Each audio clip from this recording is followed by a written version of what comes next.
따스한 성령님, 따스한 성령님,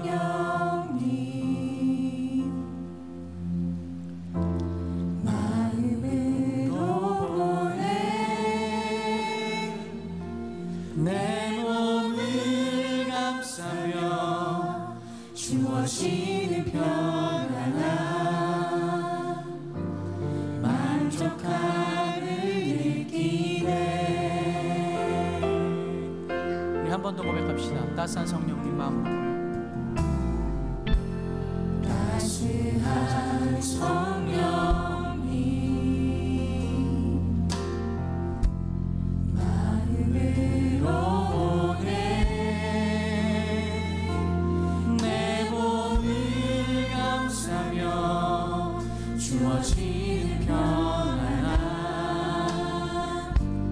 만족함을 느끼네. 부르신 곳에서 나는 예배하네. 어떤 상황에도 나는 예배하네. 부르신 곳에서 나는 예배하네. 어떤 상황에도 나는 예배하네. 사랑과 진리의 한 줄기 빛보내. 사랑과 진리에 주님께서 우리에게 비추시는 빛을 바라봅시다. 한 줄기 빛보내 내 몸을 감싸며 주어지는 평안함 그 사랑을 부르신 곳에서 나는 예배하네. 부르신 곳에서 나는 예배하네. 어떤 상황에도 나는 예배하네. 부르신 곳에서 나는 예배하네. 어떤 상황에도 나는 예배하네. 부르신 곳에서 나는 예배하네. 부르신 곳에서 나는 예배하네. 어떤 상황에도 나는 예배하네. 부르신 곳에서 나는 예배하네. 어떤 상황에도 나는 예배하네. 내가 걸어갈 때 길이 되고 내가 걸어갈 때 길이 되고 살아갈 때 삶이 되는 그곳에서 예배하네.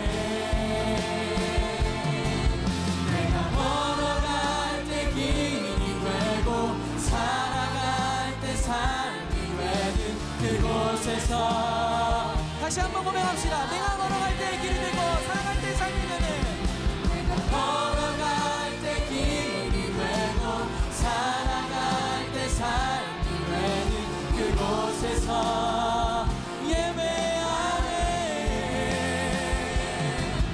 내가 걸어갈 때 길이 되고 살아갈 때 삶이 되는 그곳에서 예배하네. 부르신 곳에서 부르신 곳에서 주님 그곳에서 주님을 예배합니다. 어떤 상황에도 나는 예배하네. 부르신 곳에서 나는 예배하네. 어떤 상황에도 나는 예배하네. 주님 우리가 주님 부르신 곳에서 예배하기를 원합니다. 주님 부르신 사명의 자리에서 주님 말씀 따라서 내가 사랑하기를 원합니다. 주님 선포하고 결단하는 사람들 가운데 주여 힘의 힘을 더하여 주옵시고 우리가 주님 따라 걸어가는 이 길에 주님 믿고 온전히 사랑할 수 있도록 우리 가운데 새 힘을 허락하여 주옵소서. 우리 삶의 자리를 고백하면서 다시 한번 고백합시다. 내가 걸어갈 때 길이 되고 살아갈 때 삶이 되는 그 자리에서 주님 사랑하기를 원합니다. 고백합시다. 걸어갈 때 길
우리 시간에 이 찬양 한 번 더 간절히 부르고 우리 말씀 아직 듣기 전이지만 간절히 기도했으면 좋겠습니다.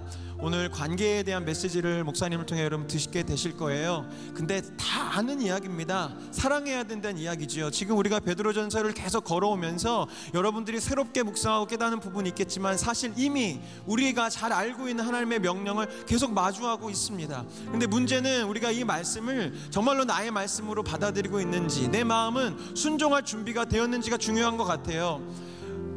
우리 찬양 가사를 전사님께 바꿔서 불러주셨는데요, 여러분, 예수님께서 이 땅 가운데 우리에게 명령을 주셨습니다. 너에게 새 계명을 주는데 너희가 하나님을 예배하라, 이 명령을 주시지 않았습니다.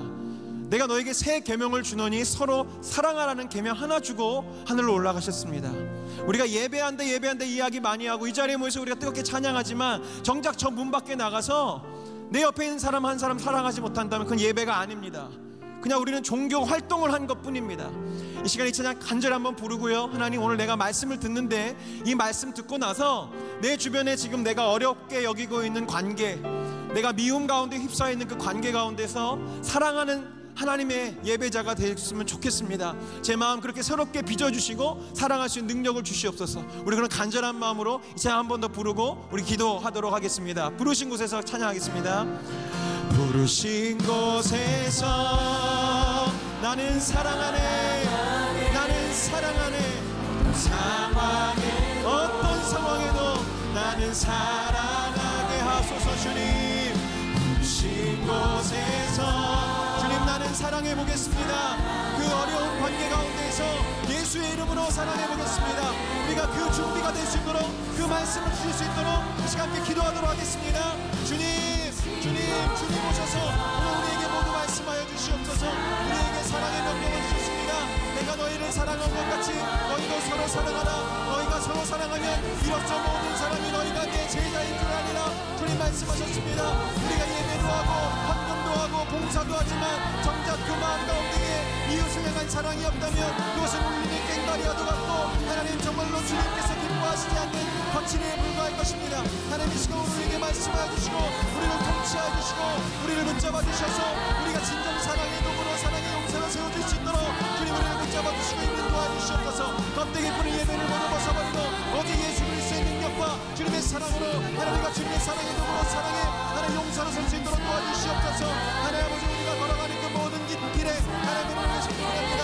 아버지 하나님 우리를 도와주시고 내가 걸어갈 때 길이 되고, 내가 걸어갈 때 길이 되고 살아갈 때 바로 그 자리에서 우리가 사랑해야 합니다. 예배당에서가 아니라 삶의 자리에서 사랑할 수 있어야 합니다. 내가 걸어갈 때 길이 되고 살아갈 때 삶이 되는 곳에서 사랑하네. 자, 한번 더 하겠습니다. 내가 걸어갈 때 길이 되고, 내가 걸어갈 때 길이 되고 살아갈 때 삶. 그것이 가정일 수도 있고 직장일 수도 있고 학교일 수도 있고 내 친한 친구들의 관계일 수도 있고 이 교회 안의 관계일 수도 있지만 그곳에 내가 사랑하기로 다짐하며 우리 하나님 앞에 고백하겠습니다. 그곳에서 사랑, 부르신 곳에서 나는 사랑하네. 어떤 상황에도 나는 사랑하게 해. 부르신 곳에서 주님 사랑하네. 주님 상황에도 나는 사랑하네. 부르신 곳에서 나는 사랑하네. 어떤 상황에도 나는 사랑하네. 부르신 곳에서 주님 나는 사랑하네. 어떤 상황에도 나는 사랑하네. 어떤 상황에도 나는 사랑하네. 어떤 관계에도 어떤 관계에도 나는 사랑하네. 주님.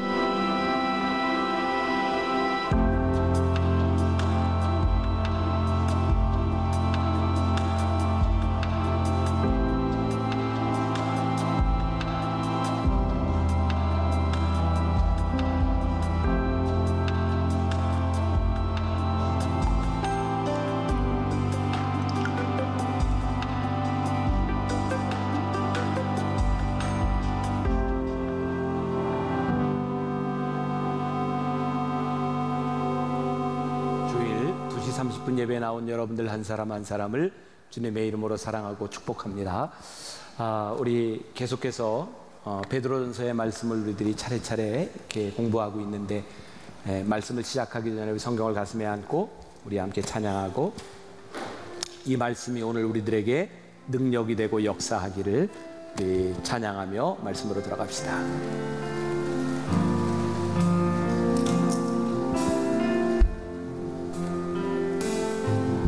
내 삶에 들어온 주님의 말씀이 내게 빛이 되시니,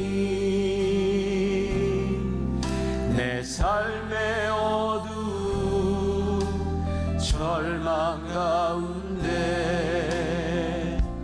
소망 보게 하시네. 말씀이 내게 역사하기를, 말씀이 내게 살아있기를, 하나님 말씀을 듣겠나이다. 주님의 음성을 듣겠나이다. 주님의 말씀을 듣겠나이다. 주님의 뜻대로, 주님의 뜻대로 살겠나이다.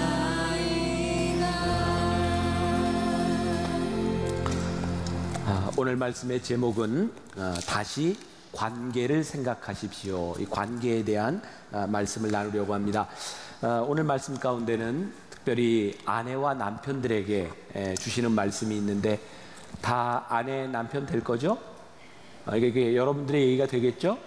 네. 자, 오늘 관계란 무엇일까? 관계를 생각하는 데 있어서 우리를 참 힘들게 하는, 관계가 깨어지는 것 중에 하나는 우리들이 참 일방적이기 때문에 관계가 깨어질 수 있다는 거예요. 요즘 이제 운전들 많이 하는데, 운전하는 사람들이 운전하는 입장에서 보면 다른 운전자들을 딱 둘 중에 하나로 평가를 합니다. 이 코미디언 조지 칼린이라고 하는, 전 누군지 잘 모르겠는데, 스캇 솔지의 예수님처럼 친구가 되어주라는 책에 나오는 내용입니다. 세상에는 두 종류의 운전자가 존재한다. 바보 운전자와 미치광이 운전자다. 나보다 느리게 달리면 바보고 나보다 빨리 달리면 미친놈이다. 어떻게 생각하세요? 우리가 그렇게 생각하는 이유, 나보다 늦게 운전하면 바보고 나보다 빨리 가면 미친놈이야. 왜일까요? 나 중심으로 생각하니까 나보다 느리거나 나보다 빠르다고 생각하는 거죠. 우리 이렇게 대화를 하면서 이렇게 아규를 할 때가 있어. 나와 의견이 틀릴 때죠. 우리 똑바로 얘기해. 똑바로 얘기한다는 건 뭘까요? 이거 팩트야. 이 팩트라고 하는 건 뭘까요? 이렇게 똑바로 얘기하라고 하는 것은 내가 원하는 대로 이야기할 때 똑바로 이야기하는 거고요. 내가 원하지 않는 것을 이야기하면 똑바로 얘기하지 않는 거죠. 관계가 힘들어지는 굉장히 중요한 이유 가운데는 우리들이 굉장히 일방적이고 나 중심적이라는 거예요. 요즘 제일 많이 쓰는 말 가운데 하나가 내로남불, 그죠? 내가 하면 로맨스, 남이 하면 불륜. 나 중심적으로 보면 늘 그렇게 되는 거죠.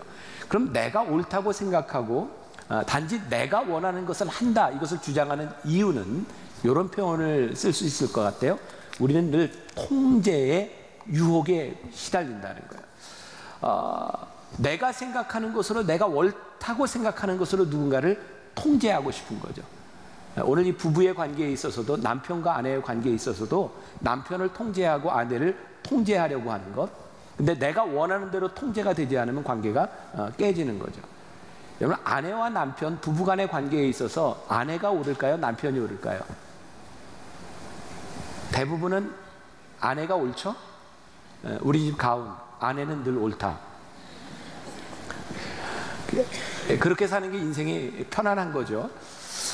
통제는 늘 우리들이 옳다고 생각하기 때문에 일어나는 일인데, 우리 부모와 자식 간의 관계에 있어서 여기 이제 부모님들 다 있을 텐데, 여러분 사춘기를 지나올 때 부모님하고 많이 힘들었죠. 부모들이 그렇게 얘기하다 사춘기 자녀는 외계인이다. 대화가 안 통한다. 완전히 다른 존재라고 생각을 하죠. 제가 이게 아버지들하고 이야기를 하는데 어떤 목사님이 그런 얘기를 하더라고요. 아들을 보면서 그 아들이 사춘기 때 방황하는 모습을 보면서 아빠가 아들에게 여러 가지로 조언을 하는 거예요. 아빠의 입장에서 늘 옳은 이야기를 하는 거고, 남들이 들어봐도 부모가 얘기하는 건 진짜 옳은 얘기를 하는 거죠. 근데 자식들은 그 옳은 얘기를 듣는데 왜 이렇게 기분이 나쁜지 몰라요. 부모들에게는 옳은 얘기를 기분 나쁘게 말하는 은사가 있는 거죠. 네. 우리들이 옳지 않은 것, 그것 때문에 문제가 아니라 우리들이 옳다고 생각하는 것 때문에 우리들 사이에는 갈등이 일어나는 거예요. 스캇 솔즈가 그의 책에서 또 이런 얘기를 합니다.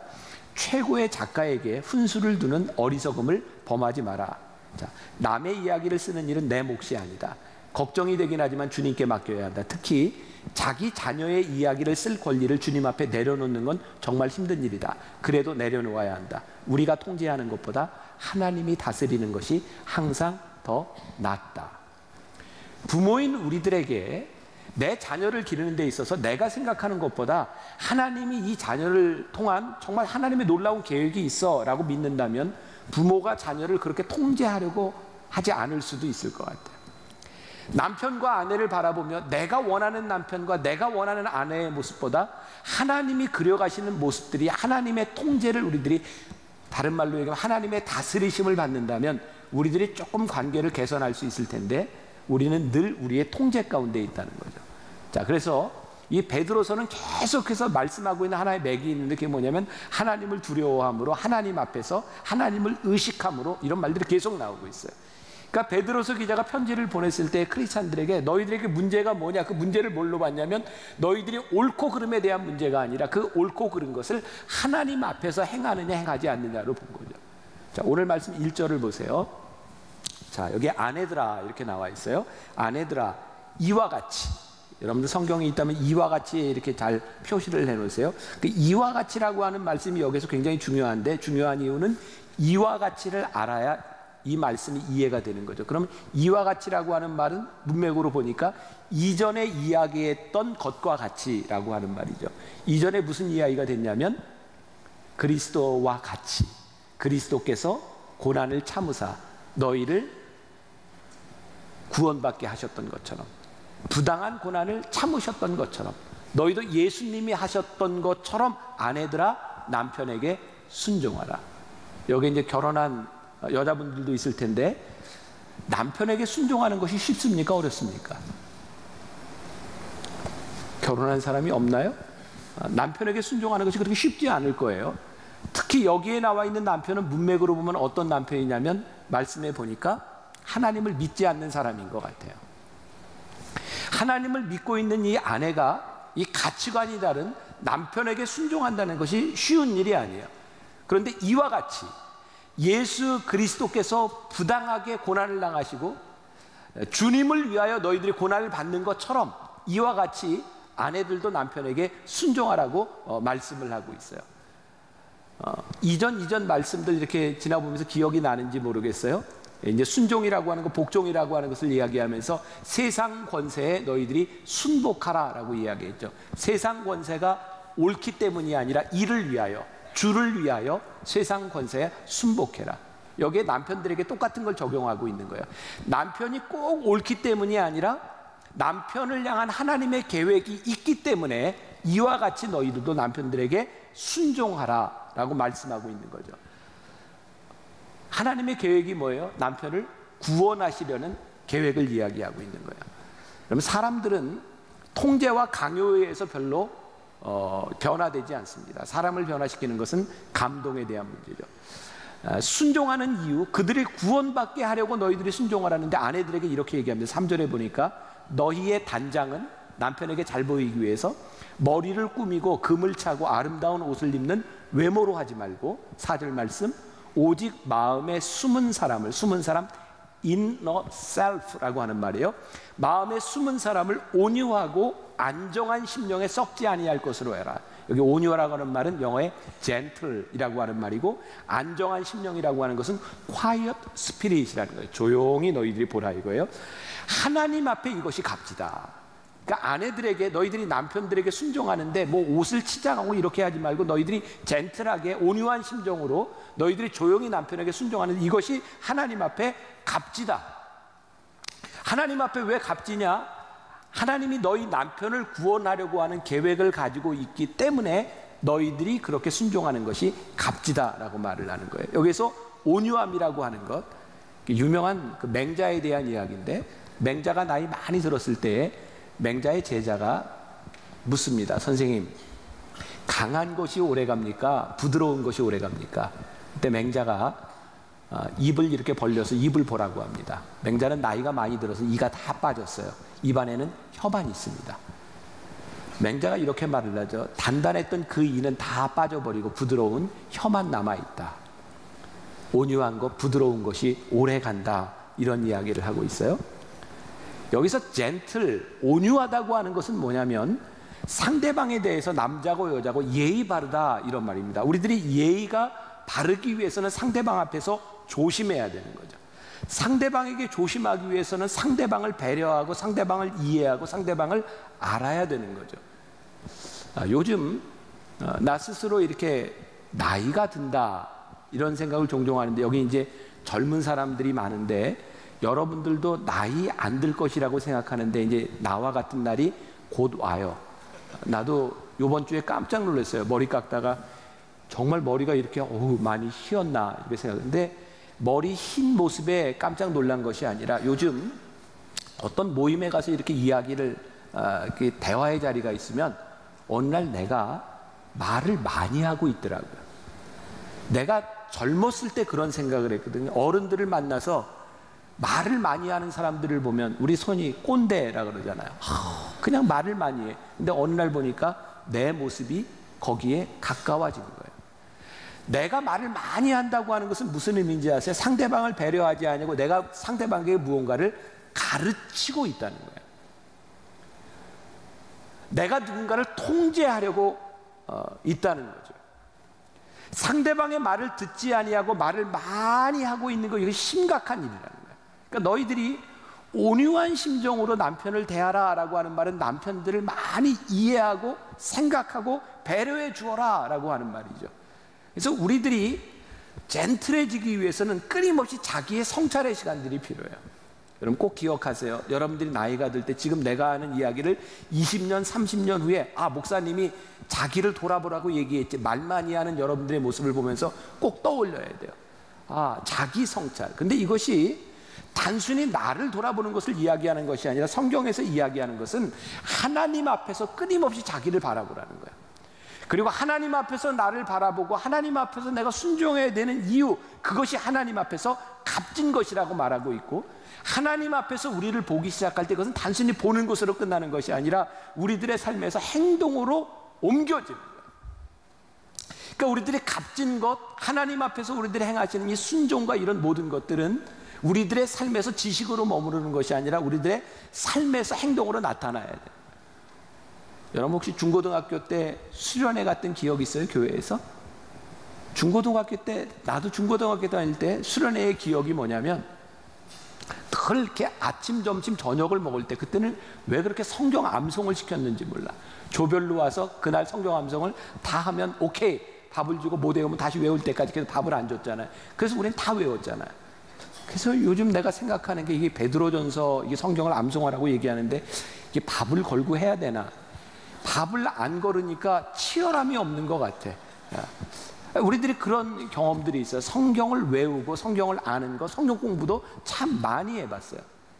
근데 아무리 생각해봐도 우리의 기억 속에 수련회 때 성경을 암송하면 밥을 줬는데 이런 물음은 하나도 안 들었던 것 같아요. 네가 암송한 성경대로 살았어? 그건 한 번도 물어보지 않았던 것 같아요. 이 찰스 셸던이라고 하는 사람이 유명한 책을 썼죠. 오래된 책입니다. 예수님이라면 어떻게 하실까? 이 목사님이요, 토피카라고 하는 작은 시에 그런 목회를 하는 회중교회를 담임하고 있었는데, 저녁 예배 시간마다 한 장씩 예수님이라면 어떻게 하셨을까, 이런 상황에 예수님이라면 어떻게 하셨을까라는 내용을 가지고 설교를 하기 시작했대요. 놀랍게 저녁에 사람들이 모이기 시작했는데, 그 책에 보면 이런 그 표현이 있어요.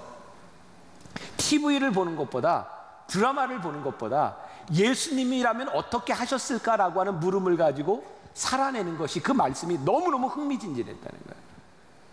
여러분, 우리들에게서 예수를 믿는 것이, 말씀을 믿고 신앙생활을 하는 것이 언제부턴가 우리들에게 보링해지고 우리들에게서 다이나믹이 없어졌다고 하면 우리들이 말씀대로 살아내는 것을 안 하는 거예요. 우리의 삶에서 말씀대로 살아낸다고 하는 것은 굉장히 중요하고 다이나믹한 일이라고 생각해요. 오늘 이 설교는 여러분들에게 하는 것일 뿐만 아니라 내 자신에게 하는 설교이기도 합니다.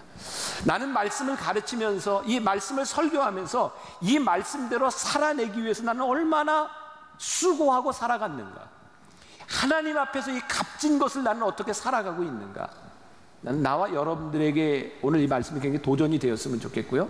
이 톨스토이 소설 중에 새 수도사라는 단편이 있는데요, 이런 이야기입니다. 러시아의 외딴 섬에 3명의 수도사가 살고 있었대요. 한 주교가 그 섬에 찾아가서 이 세 수도사들이 주기도문도 모른다는 사실을 알고는 경악했고, 그들에게 주기도문을 가르치고 많은 것들을 가르쳐줬습니다. 그리고 다시 배를 타고 돌아오는데 저 섬에서부터 3명의 수도사가 바다 위를 걸어서 막 오는 거예요. 그러더니 주교에게 와서 얘기합니다. 주교님, 죄송하지만 주교님이 가르쳐주신 주기도문을 잃어버렸습니다. 다시 알려주세요. 그랬더니 주교가 이렇게 말을 합니다. 하나님의 노인들이시여, 여러분들의 기도는 이미 하나님께 닿았습니다. 당신들을 가르칠 사람은 내가 아닙니다. 오히려 당신들이 죄 많은 우리를 위해 기도해 주십시오. 이게 무슨 의미인지 아세요? 주교가요, 주기도문을 가르치고 왔는데 물 위를 걸어오는 수도사를 바라보며, 나는 말씀대로 살아간다고 하는 것, 말씀을 가르친다고 하는 것, 인위적인, 윤리적인 이런 것들을 가르쳤는데 그 말씀을 믿고 말씀대로 살아가며 역사가 일으키는 것을 바라보면서 그들에게 감동을 받습니다. 말씀을 지킨다고 하는 것, 말씀을 안다고 하는 것, 규칙에 대한 문제, 주기도문을 아느냐에 대한 문제가 아니라 우리들이 다이나믹하게 말씀을 살아내느냐에 대한 문제입니다. 우리는 그동안 신앙생활을 이렇게 생각하지 않았어요. 우리 신앙에는 많은 규칙들이 있어요. 성경의 규칙들이 있어요. 규칙들대로 행하면 저 사람들이 신앙생활을 한다고 생각했죠. 그런데 우리들이 아무리 많은 규칙들을 세워놔도 우리는 무언가 부족하다고 생각하는 거예요. 이걸 지켰는데 이게 부족한 것 같아. 그래서 규칙을 만드는 사람들은, 법을 만드는 사람들은 계속해서 법을 만듭니다. 근데 아무리 규칙과 법을 만들어도 그걸 가지고 세워지지 않는 거죠. 오늘 우리들이 하나님 앞에서 산다고 하는 것은 우리들이 만들어 놓은 규칙을 따라가는 것이 아니라 하나님 앞에서 나를 바라보는 것이고 그리스도를 본받아 사는 것이죠. 우리들의 삶의 신앙의 습관을 만드는 거 굉장히 중요합니다. 근데 습관에는 노력이 필요해요. 우리들이 신앙의 좋은 습관을 만들기 위해서 노력을 하다 보면 어느 날 그게 우리들에게 의무감으로 느껴져요. 여러분, 우리들이 신앙의 습관을 만드는데 우리들이 늘 의무감에 머무르는 것이 가장 큰 문제입니다. 그런데 이 의무가 언제부터인가 우리들을 자유롭게 하기 시작해요. 그때 이 신앙의 습관이 우리들에게 성품으로 바뀌어져 있는 거예요. 우리가 하나님을 믿고 하나님 앞에서 살아간다고 하는 것은 우리의 신앙이 우리들의 삶의 성품으로 와줘야 되는 것인데 우리들이 거기까지 가지 못하고 우리는 늘 지키는 일, 그것에 힘들어할 때가 많이 있어요. 그래서 오늘 그 아내들에게 이렇게 이야기하는 거예요. 아내들아, 남편들에게 순종해라. 너희들이 하나님 앞에서 값진 것, 하나님을 생각하며 너희들이 순종할 수 있는 것이 무엇인지를 보아라. 성경은 늘 일방적이지 않죠. 7절에 가서 보면 이제 남편들에게 이야기합니다. 남편 될 사람들, 남편들, 요 사람들만 한번 읽어봅시다. 7절 다 같이 시작. 남편들아, 이와 같이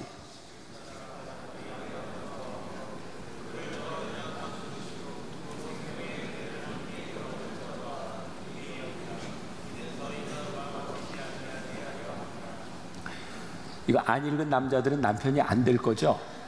자, 남편들아, 여기 이와 같이, 아내들에게 이야기했던 것처럼 똑같이 이와 같이라는 말이 있어요. 이와 같이는 뭐예요? 예수님께서 그리 하셨던 것처럼 남편들은 지식을 따라 아내와 동거하고, 자, 남편을 향한 권면이 나와 있는데 지식을 따라 너희 아내와 동거하고 라고 되어 있는데, 왜 지식을 따라 아내와 동거하냐면 아내가 누구인지를 알라고 하는 거예요. 첫 번째, 아내는 너와 함께 사는 사람이 아내다. 오늘 말씀해 보고, 두 번째, 내가 아내를 존중해야 되는 이유가 있는데 아내는 너보다 연약한 존재, 깨어지기 쉬운 존재인 것을 알아라. 세 번째, 아내를 리스펙트해야 되는 이유가 있는데, 왜냐하면 하나님께서 주시는 귀중한 소중한 은혜를 함께 이어받을 자가 너희 아내다. 오늘 10시, 12시 설교하면서 남자들에게 여러분들 죽어도 아내와 함께 하늘나라에 가는 겁니다. 그랬더니 남자들이 굉장히 당황해서, 죽어서도? 우리의 인생이 여기서 끝나는 것이 아니라 아내와 함께 하나님의 값진 은혜를 유업으로 물려받아 함께 살아가야 될 사람인 것을 알아라. 아내는 너와 함께 동거할 뿐만 아니라 하나님의 유업을 같이 물려받을 자인 것을 너희들이 알아라. 그러니 너희들이 깨어진 관계들을 회복해야 되는 거예요. 자, 그러면서 오늘 이 7절 마지막에 이는 너희의 기도가 막히지 아니하게 하려 함이라. 아내와 남편과의 관계가 깨어지면 기도가 막힌다. 왜일까요? 이와 같이라고 하는 말과 연결해 보면, 주님과 너희와의 관계에서 너희들이 예수님처럼 너희들이 이런 관계를 해야 되는데 그 관계가 깨어졌다고 하는 것은 주님과의 관계도 깨어졌다고 하는 것이고, 주님과의 관계가 깨어진 너희들, 남편과 아내와의 관계가 깨어진 너희들이 예배를 드리는 것, 이미 기도가 막혀 있다. 그런 이야기를 하죠. 교육가는 부부싸움을 하고도 가정교육에 대한 이야기를 합니다. 설교자는 부부싸움을 하고 나서 여기에서 이런 설교를 할 수 없는 겁니다. 목회자에게 있어서 참 힘들고 어려운 게 뭔지 아세요? 기도가 막히면 설교할 수 있도록 내 상태가 되어 있지 않으면 설교하는 게 너무너무 힘든 거예요. 그러니까 우리의 신앙에서 우리들이 실제로 이 말씀이 우리들 가운데 이루어지고 우리들이 이 유업을 함께 얻어갈 존재로 안다고 하면 우리들에게서 이 깨어진 관계들이 회복되어야 돼요. 하나님과의 관계, 기도가 막히지 아니하도록. 나는 결혼한 지 이제 올해로 이제 30년이 됐는데, 여러분들이 생각하는 것보다 우리는 부부싸움을 훨씬 적게 했어요. 여러분들이 얼마쯤 생각할지 모르지만 30년 동안 우리가 부부싸움한 거 손가락으로 셀 만큼, 그것도 싸울 때 아주 우린 품위 있게 싸우니까. 앉아봐, 우리 얘기 좀 하자. 이게 우리가 싸움하는 방식이니까. 근데 우리가 이렇게 싸움을 많이 안 할 수 있었던 이유가 있어요. 나는 성격이 많이 이렇게 참는 성격이에요, 속으로. 그래서 병이 되는 성격이에요. 우리 집사람은 굉장히 다혈질이에요. 여러분들이 살아보면 알아요. 굉장히 다혈질이에요. 우리 집사람은 화가 나면 막 이렇게 화를 내야 돼. 바로 이렇게 내야 돼. 이렇게 살아가면서요, 부부간에 서로 이제 화낼 일도 있고 그렇지 않을 일도 있는데, 우리들이 살면서 나는 목사고 우리 집사람은 신학을 공부하고 사모가 되어서 정말 내 목회에 진짜 도움이 되고 나를 지켜준 것 중에 하나가 뭐냐면, 우리가 아무리 화가 나고 싸울 일이 있어도 토요일 날은 안 싸우는 거야. 왜? 토요일 날 싸우고는 내가 설교를 못 하잖아. 그러니까 내 아내도 기분 나쁜 일이 있어도 토요일 밤에는 얘기를 안 해요. 살다 보니 삶의 지혜가 생기는 거죠. 아내하고 싸울 일이 있으면 나는 토요일 날 얘기를 해요. 우리 집사람은 절대 화를 내지 않아요. 다혈질의 특징은 화날 때 바로 얘기하지만 하루 이틀만 지나면 다 잊어버린다는 거. 그래서 우리는 싸울 일이 별로 없어요. 그게 우리 부부가 살아가는 방식. 이렇게 살아왔어요. 중요한 게 뭐냐? 우리가 정말 실제적으로 하나님 앞에서 관계가 깨어지면 기도가 막힌다는 것을 우리들이 실제적으로 믿고 살아가느냐? 그래서 우리들이 관계를 회복하기 위해서 하나님 앞에서 우리들이 지식을 따라 동거하고 우리들이 순종해야 되고 하는 것을 우리들이 말씀으로 살아내느냐에 대한 부분입니다. 우리는 그동안 많은 성경 공부를 했어요. 청년부에도 많은 프로그램들이 있잖아요. 사실 우리가 공부를 가지고 지식을 가지고 진정한 크리스찬이 될 수 있다면 진짜 여기 많은 크리스찬이 있을 것 같아요. 근데 우리가 아무리 성경을 배우고 지식으로 얻어도 우리들이 처지고 교회를 다니는 사람은 되지만 진정한 크리스찬이 쉽게 되지 않는 거죠. 우리는 그동안 1:1 제자 훈련이라는 프로그램도 해보고 제자 훈련도 해보고 제자라고 하는 것들을 얼마나 많이 우리들이 배워왔는지 몰라요. 제자는 이렇게 사는 거야. 제자는 이렇게 사는 거야. 우리는 말씀을 통해 참 많은 것들을 배워왔는데 진짜 제자가 되지 않는 거예요. 그리고 힘든 거예요. 이유가 뭐냐면 우리들은 옳은 일, 말씀, 지식들을 이렇게 배워오는 가는데 실제로 하나님과의 올바른 관계 속에서 하나님 앞에서 옳은 관계를, 옳은 일을 행하는 존재가 되지 않는 거예요. 그러니까 여러분, 관계라고 하는 것은 뭐냐면 하나님과 우리들이 올바른 관계 속으로 들어가야 우리들이 행하는 일들이 그것이 우리를 변화시키는 일들이 되는데 우리는 변화되지 않고 말씀만 듣는 거예요. 그러니까 말씀을 살아내기가 너무너무 힘든 거예요. 그래서 배우지만 우리들이 제자가 되지 못하고 배우지만 우리들이 존재가 변화되지 않는 거예요. 그래서 오늘 베드로서 기자가 얘기하는 순종과 지식에 따라 동거하고 이 모든 것들이 하나님과의 관계를 전제하고 있다는 거예요.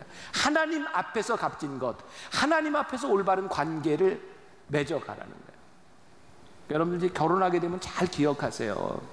이 관계가 하나님과의 관계 속에서 우리를 생각해야 되는 것 굉장히 중요한 일이고, 자, 오늘 말씀을 여러분들이 어떻게 보면 참 이해할 수 없는 부분인데 1절에서 아내들아 이와 같이라고 하고 7절에서 남편들아 이와 같이라고 했는데 8절부터 보면 굉장히 생뚱맞은 이야기가 나와요.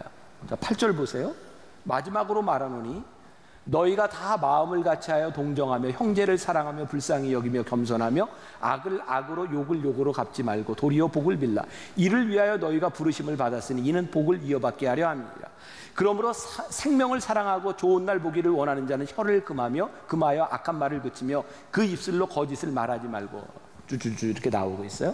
그러니까 이 말씀을 이렇게 보면 문맥으로 보면 이게 남편과 아내라고 하는 특정한 것을 들어서 이야기를 했지만 사실은 이것은 남편과 아내와에 대한 문제가 아니라 보편적인 인간 관계에 대한 문제를 이야기하고 있는 거예요. 그래서 아내와 남편에게 이야기를 하면서 이 말씀이 물론 형제들에게 너희들이 이렇게 살아라.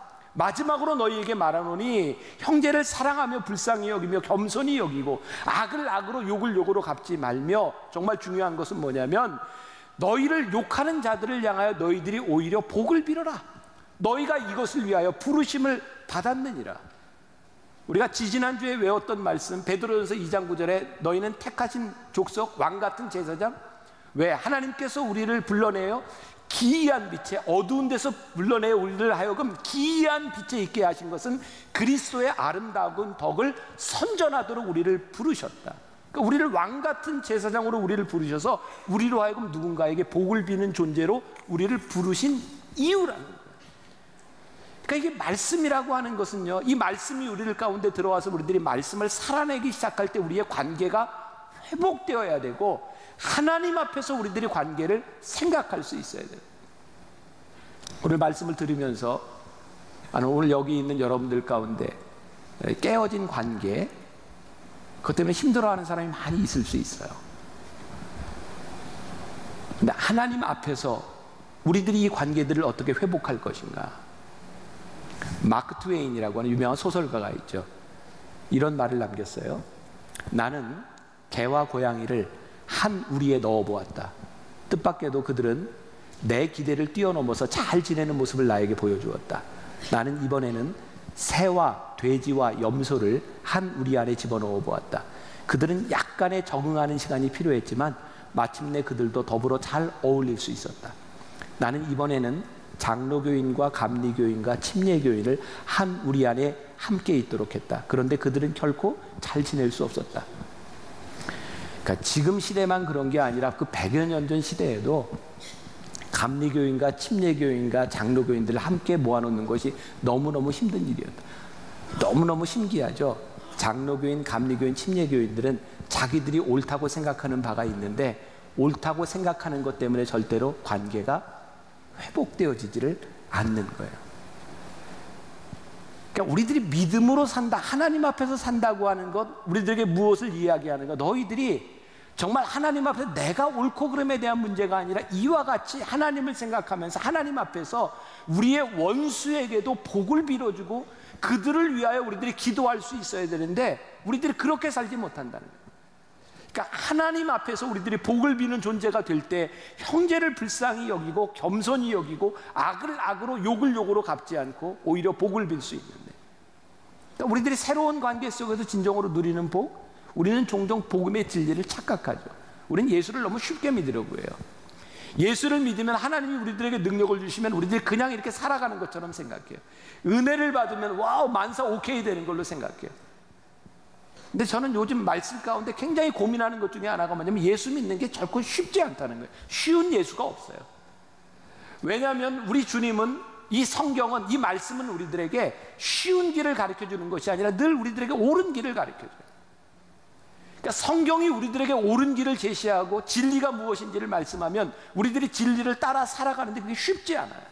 근데 우리들이 왜 그 길을 가는지 아세요? 하나님 앞에서 그것이 옳기 때문에 우리들이 그 길을 가는 거예요.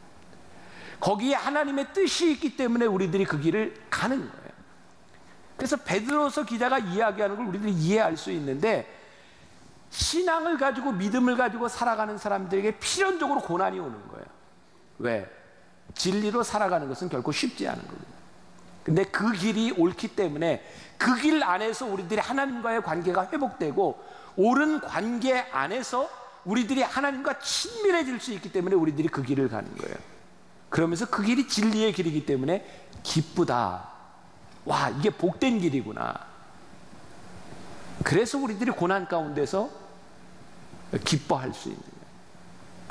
제가 여러분들에게 도전을 드린다면, 여러분들이 하나님을 믿는 사람으로 여러분들이 살아가는 여러분들의 삶의 한 자리 가운데서 여러분들이 믿음으로 살아가기 위해서 당하는 고난들, 믿음을 지키고 신앙을 지키기 위해서 여러분들이 당하는 고난들, 그 고난의 자리에서 우리가 기뻐할 수 있는 것. 야, 내가 이 길을 가고 있구나. 내가 진리 위에 서 있구나. 2016년에 그 연합신문에 그런 기사가 실렸는데, 미국의 어떤 크리스찬 고등학교에서 교장 선생님이 학교 앞에 이런 경고문을 써붙였어요. 한번 보여줄래요? If you are dropping off your son's forgotten lunch, books, homework, equipment, 이게 뭐예요? 만일 여러분들의 자녀들이 잃어버린 점심, 숙제, 또 뭐 여러 가지 기타 그런 것들을 주려고 학교에 왔다면, please turn around, 돌아가십시오. And exit the building, 돌아서서 빌딩 밖으로 나가십시오. Your son will learn to problem solve in your absence. 여러분들의 자녀들이 여러분들이 없는 곳에서 문제를 해결하는 방법을 배우게 될 것입니다. 우리나라뿐만 아니라 미국도 지금 큰 문제 가운데 하나가 헬리콥터 맘이죠. 중학교, 고등학교, 요즘 대학교까지 그 헬리콥터 맘들이 학교 주위를 빙빙 돌아요. 애들에게 뭘 해주려고 하고 숙제 갖다 주고 밥 갖다 주고. 이 크리스찬 교장 선생님이요, 밖에다 경고문을 써붙인 거예요. 여러분, 여러분들의 자녀들이 도시락을 가져오지 않아서 배고플 때 부모가 도와주지 않아야 이 아이가 친구들에게 돈을 꺼서 밥을 사 먹는 방법도, 나누어 먹는 방법도 배우는 겁니다. 이 아이가 숙제를 가져오지 않아 봐야 이 문제를 어떻게 해결할 수 있는지를 배우는 겁니다. 부모들이 이 아이들을 쉽게, 그들의 문제를 쉽게 해결해 주는 것이 이 아이들에게 복된 일이 아니라, 이 아이들이 부모 없이 어려움 가운데서 이 문제를 해결하는 방법을 배우는 것이 이 아이들에게 복된 일입니다. 여러분, 우리들이 고난을 당하고 우리들의 삶에 어려움을 당하고 하나님 앞에서 우리들이 진리를 행하려다 어려움을 당할 때, 그때 우리는 하나님과의 친밀함을 경험하고 하나님과의 관계를 경험하고 새로워지는 것을 경험할 수 있는데, 우리는 쉽게 살려고 하는 거예요. 저는 이게 베드로서뿐만 아니라 우리 성경에 흐르고 있는 전체적인 맥락 가운데서, 왜 성경은 우리들에게 고난을 기뻐하라, 너희들이 잠시 근심하지 않을 수 없으나 우리가 도리어 기뻐함을, 애통하는 자가 복이 있다, 이런 말씀들이 처음부터 끝까지 일맥상통하게 나오는 이유는 무엇이냐면 우리들이 하나님 앞에서 말씀을 살아낸다고 하는 것이 그렇게 낭만적인 것이 아니라 그 고통의 한가운데서, 우리 고난의 한가운데서 하나님과의 관계가 바로 서고 관계가 해결이 되고 우리들이 새로운 것을 배우고 복을 비는 존재가 되는 거예요. 여러분들이 얼마나 현실적으로 와닿을지 모르지만 혹시 여러분들 가운데 고난과 힘든 시간을 지나가고 있는 사람이 있다면 그 가운데서 하나님께서 여러분들의 삶의 문제를 해결하시는 것을 경험하고 하나님의 손을 붙잡을 수 있는 때고, 여러분들의 인생의 가장 힘든 가운데서 하나님과 가장 친밀할 수 있는 때고, 와, 그래서 우리의 인생이 복되구나. 이게 우리들 속에 고백되는 것, 이게 우리들에게 신앙이고 새로운 관계를 우리들에게 말씀하시는 것이 아닐까. 오늘 말씀을 여러분들이 생각하면서 남편과 아내들에게 이야기했지만 그건 남편과 아내에만 해당되는 부분이 아니라 오늘 하나님을 믿는 우리들 모두에게 해당되는 분들, 이와 같이 그리스도께서 우리를 위하여 고난을 참으셨던 것처럼, 주를 위하여, 하나님을 위하여 고통을 참으셨던 것처럼 여러분들이 믿음 안에서 참아내야 되는 것들, 순종해야 되는 것들, 지식을 가지고 동거해야 되는 것들, 이런 것들이 여러분들의 삶에 적용되고 살아내고 그것이 여러분들의 성품이 되고, 습관을 만들기 위해서 노력하는 것이 때때로 의무감처럼 느껴질지 모르지만 이것을 뛰어넘어서서 우리의 성품이 되어지는 일, 여러분들 가운데 그런 믿음의 성장이 있기를 주님의 이름으로 간절히 축복합니다.